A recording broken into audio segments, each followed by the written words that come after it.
Hello people, welcome to sleepy classes. 25 फरवरी है आज। स्टार्ट करते हैं प्री क्योर, जिसमें हम प्री रिलेटेड फैक्ट्स को डिस्कस करते हैं। तो स्टार्ट करने से पहले मैं आपको बता दूं कि हमारा यूपीएससी प्रीलिम 2019 के लिए test series as well as crash course दोनों अवेलेबल हैं काफ़ी ज़्यादा किफ़ायती प्राइस के ऊपर। तो अगर आप चाहते हैं तो you can purchase it. Individual test भी बहुत जल्द आपके लिए प्रोवाइड करवा दिए जाएंगे। तो अगर आप कोई टेस्ट इंडिविजुअली या सेक्शन वाइज देना चाहते हैं तो उसकी भी आपको चॉइस दे दी जाएगी। ठीक है जी, स्टार्ट करते हैं। GS2 के पॉइंट ऑफ व्यू से हमारे पास सबसे पहले आर्टिकल 35A है जो रिलेटेड है कश्मीर से।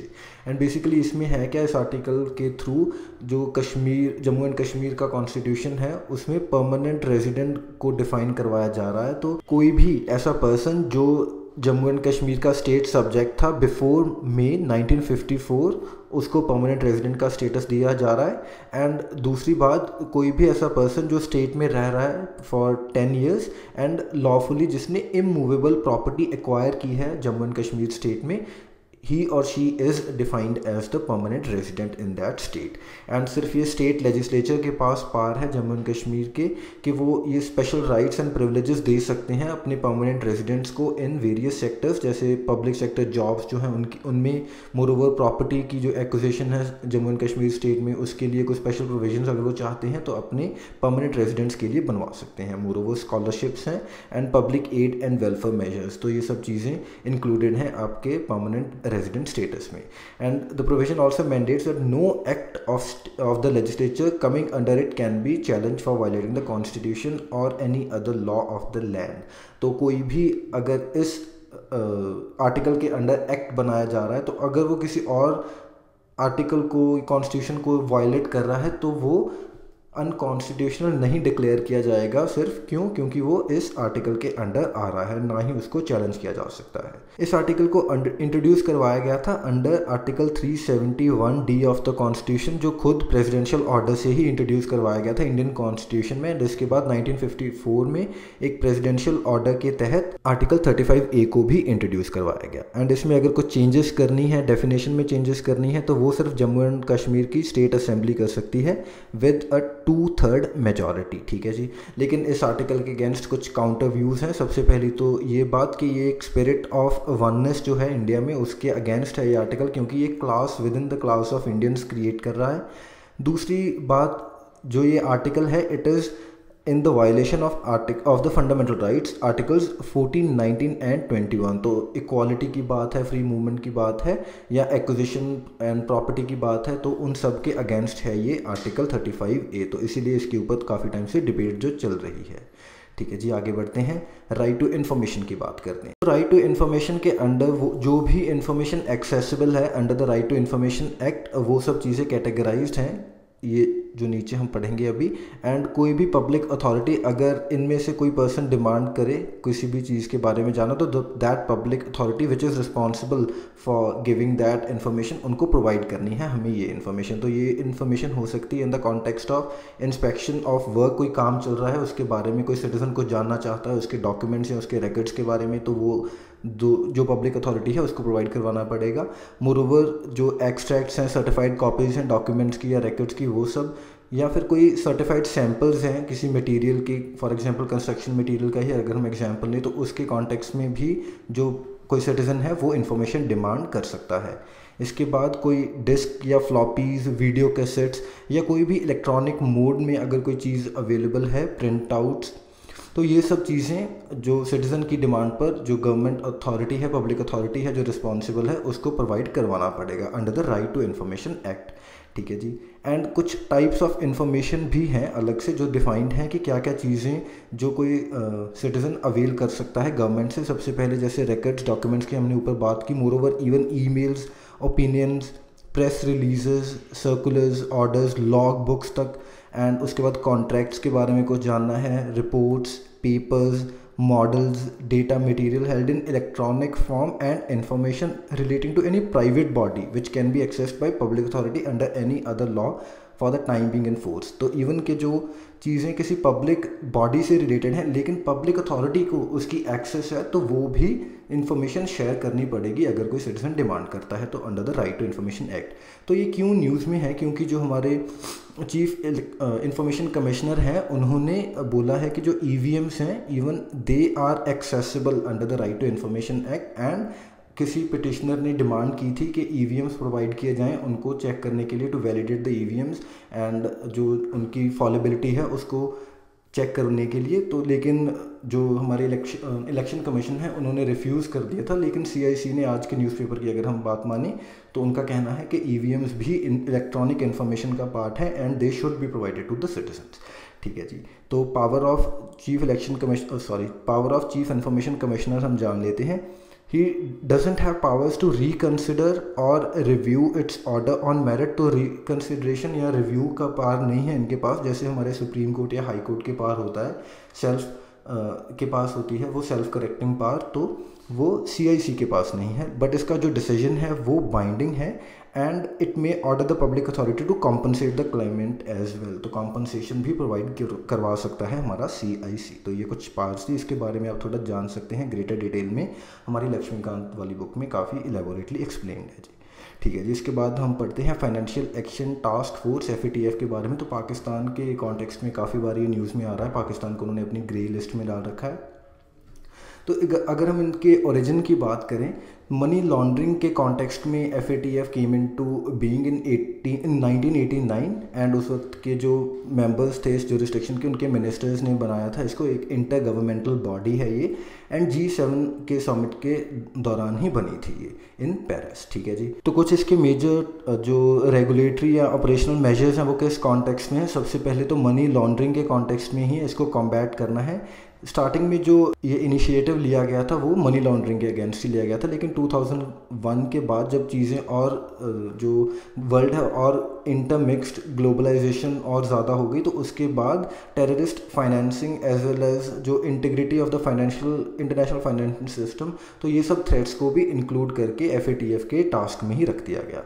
एंड ये सिर्फ एक पॉलिसी मेकिंग बॉडी है, कोई नेशनल लेजिस्लेटिव या रेगुलेटरी रिफॉर्म्स को ही ये प्रमोट करती है कि ये चीज़ें नेशनल जो पॉलिटिकल विल है उसके अकॉर्डिंगली वहाँ के जो लोकल लॉज हैं या नेशनल लॉज हैं उनमें एन्यूमरेट करवाई जा सके। अदरवाइज इसका लॉ एनफोर्समेंट मैटर्स में कोई लिंक नहीं है, कोई रोल नहीं है। It does not take a role in law enforcement matters, ना ही इन्वेस्टिगेशंस या प्रोसिक्यूशंस में। तो इसका काम सिर्फ पॉलिसी ओरिएंटेड है and it does not give any advice concerning the credentials और वर्क ऑफ एसोसिएशंस। तो ना ही किसी बॉडी की ये वर्किंग में इंटरफेयर करती है, ना किसी एसोसिएशन के वर्क में, ना उनके क्रीडेंशियल्स को ये अप्रूव या डिसअप्रूव करती है। तो इसका काम मेयर पॉलिसी मेकिंग तक है। And FATF secretariat is housed administratively at OECD। तो जो इसका सेक्रेटेरिएट है, ऑल्दो वो OECD बिल्डिंग में ही हाउस्ड है, लेकिन it is all together a different organisation, एक सेपरेट ऑर्गेनाइजेशन है ये OECD से। ठीक है जी। तो दोनों को कंफ्यूज नहीं करना, किसी के अंडर नहीं है ये। FATF is established individual in itself. And इसकी अगर हम फॉर्मेशन की बात करें तो कोई फॉर्मल इंटरनेशनल ऑर्गेनाइजेशन की तरह इसका कुछ वैसा स्टेटस नहीं है। ये सिर्फ इंटर गवर्नमेंटल टर्म्स के ऊपर मेंबर गवर्नमेंट्स जो हैं उन्हीं की फंडिंग के बेस के ऊपर कुछ स्पेसिफिक गोल्स एंड प्रोजेक्ट्स के लिए ही काम कर रही है। अदरवाइज ये कोई फॉर्मल इंटरनेशनल ऑर्गेनाइजेशन नहीं है एंड टेम्पररी बेसिस के ऊपर ये काम कर रही है। And does not address issues related to low tax jurisdiction और टैक्स कंपटीशन। तो इसके ऊपर भी जैसे कि हमने बात की कि कोई एनफोर्समेंट रिलेटेड इसका काम नहीं है, तो ना कोई ये लो टैक्स ज्यूरिसडिक्शन या टैक्स कंपटीशन से रिलेटेड इश्यूज़ को एड्रेस करती है, ये सिर्फ पॉलिसी बनाती है। एंड जो इसका फोकस है, it focuses only on the fight against laundering of proceeds of crimes and financing of terrorism। ठीक है जी। एंड मोरोवर जो proliferation हो रही है of weapons of mass destruction, उसके अगेंस्ट भी, उसकी कॉम्बैटिंग के अगेंस्ट भी ये काम कर रही है। ठीक है जी। तो ये कुछ चीज़ें हैं FATF के बारे में, थोड़ा और जान लेते हैं। In collaboration with other international stake holders it works to identify national level vulnerabilities with the aim of protecting the international financial system from misuse। तो national level के ऊपर जो कुछ लूप होल्स हैं उनको भी क्योर करने में हेल्प कर रही है। अगेन वही पॉलिसी वाली बात। एंड मोरोवर ये खुद से जो डायरेक्टली नेशनल लेवल चीज़ों पर इंटरफेयर नहीं करता, हर एक नेशन के लिए पर्टिकुलर एक नोडल एजेंसी बनाई हुई है, जैसे इंडिया के कॉन्टेक्स्ट में है फाइनेंशियल इंटेलिजेंस यूनिट IND। तो इसके बारे में भी दोस्तों आप थोड़ा देख लीजिएगा, क्योंकि this is again important in context of this money laundering thing in India. And आपको पता होना चाहिए कि क्या ये मिनिस्ट्री ऑफ फाइनेंस के अंडर है या फिर ये इंडिपेंडेंट बॉडी है। तो ये सब चीज़ें थोड़ा जान लीजिएगा FIU के बारे में। ठीक है जी। 38 मेंबर्स हैं FATF के प्रेजेंटली, 36 कंट्रीज़ हैं एंड 2 रीजनल ऑर्गेनाइजेशंस हैं। रीजनल ऑर्गेनाइजेशंस में एक तो यूरोपियन कमीशन है एंड दूसरा है गल्फ कोऑपरेशन काउंसिल। तो एक और जो गौरतलब बात है कि Gulf Cooperation Council as a whole member है, लेकिन जो इंडिविजुअल कंट्रीज़ हैं जैसे जो भी कुवैत, बहरीन, ये सब, Saudi Arabia, these are not individually the members and only Saudi Arabia ऐसी कंट्री है जो इसकी ऑब्जर्वर है। फुल मेंबर सऊदी अरेबिया भी नहीं है।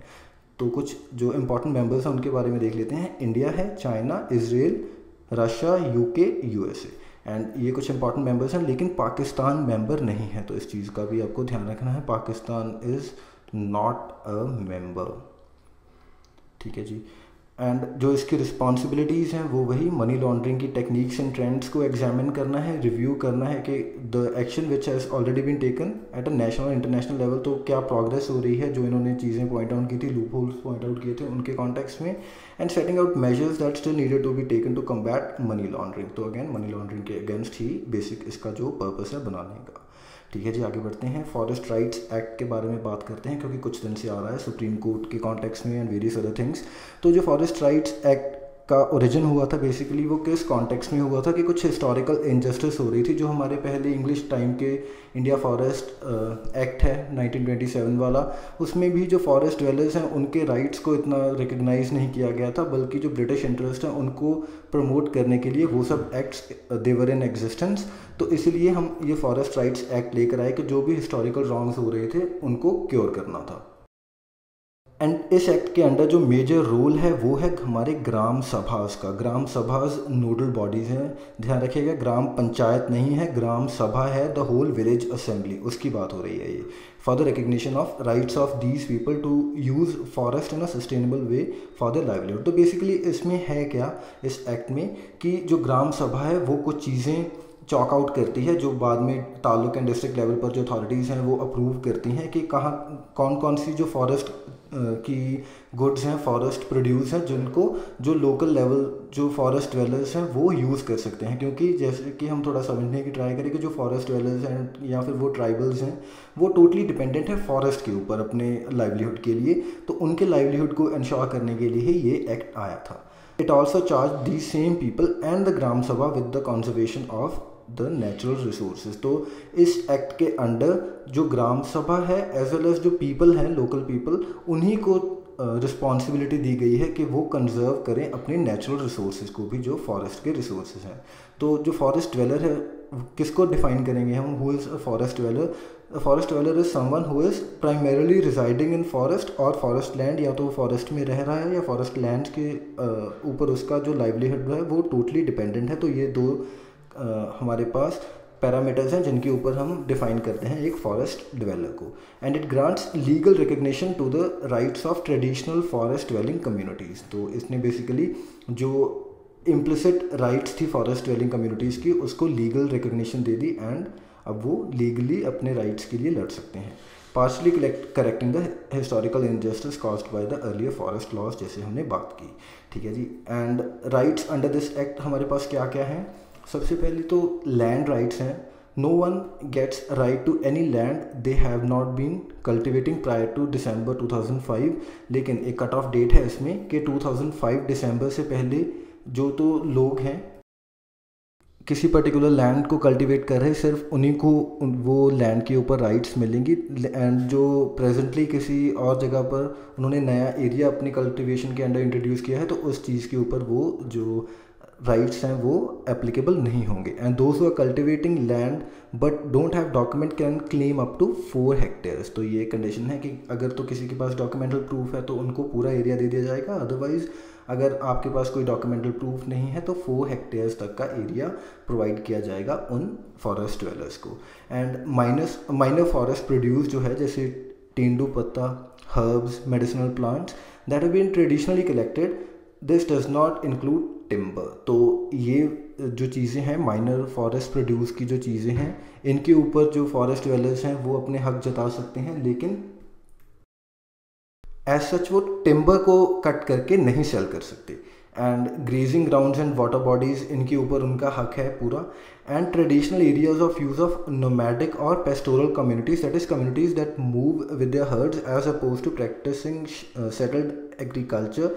तो इन ट्रेडिशनल एरियाज़ के ऊपर भी दे हैव पर्टिकुलर राइट्स, ठीक है जी। एंड ग्राम सभा ने रिकमेंडेशन भेजनी है आगे, who has been cultivating land for long which minor forest produce collected. तो ग्राम सभा बताएगी कि कौन सा एरिया कौन कल्टिवेट कर रहा है, एंड ऑल्सो कौन सा forest produce, minor forest produce जो है वो कलेक्ट कर रहे हैं वहाँ के लोग, एंड उसके ऊपर बाद में हायर अथॉरिटीज़ विल अप्रूव, ठीक है जी। एंड जो लैंड ऐसे रिकग्नाइज किया करवा रही है ये एक्ट, उसको सेल या ट्रांसफ़र नहीं कर सकते वो फॉरेस्ट वेलर्स, ठीक है जी।